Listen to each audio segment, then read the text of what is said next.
Thanks for joining today's snapshot for Thursday, July 16th. I'm hopeful that we can have a wonderful day with weather for Sunday service at 10 o'clock at Dr. Martin Luther Church. We're going to have a baptism. And if it's too hot for a little Cohen, he has a place to go inside and stay cool until the actual baptism right after the sermon. You can also watch online if you can't make the outdoor service, of course.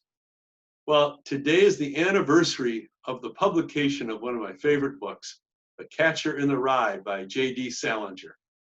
That book was a favorite of mine as an adolescent, and I still read portions of it on occasion because of its capturing of the wonderful hopes and dreams of an adolescent.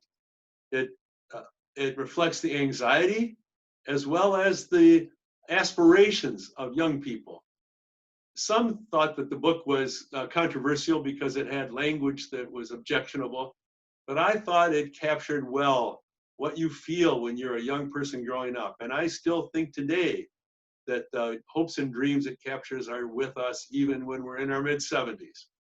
Holden Caulfield is the main character, and in the section of the book that gives the book its title, he's walking down a street in New York City and here's a boy singing, if a body meets a body coming through the rye.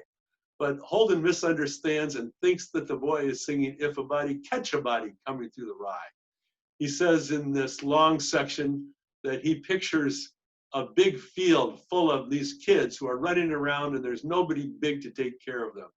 And he pictures them running to the edge of some crazy cliff, as he describes it.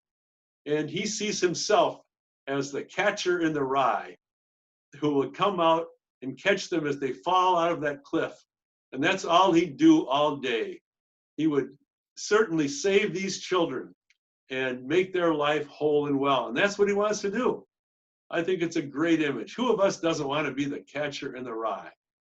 I think while it captures that view in adolescence, we also have that same view as adults. I remember reading about one of my favorite writers who was living in Vermont, and a friend of his was visiting, looking at the mountains, the hillside, the beautiful fields, the trees, and said to the writer, "Why do you ever leave this place?"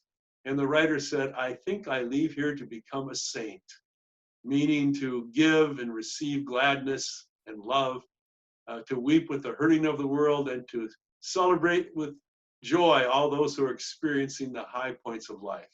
Isn't that what we all want to be, whether we're called the catcher in the rye or the saints? Here's an old hymn that I doubt you are familiar with, but one in which I love. We sing at Hymn Sings in the summertime in Michigan. I would be a friend of all, the foe, the friendless.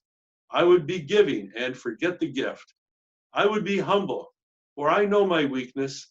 I would look up and laugh and love and lift. I would look up and laugh and love and lift. Thanks for joining today's snapshot. God bless you.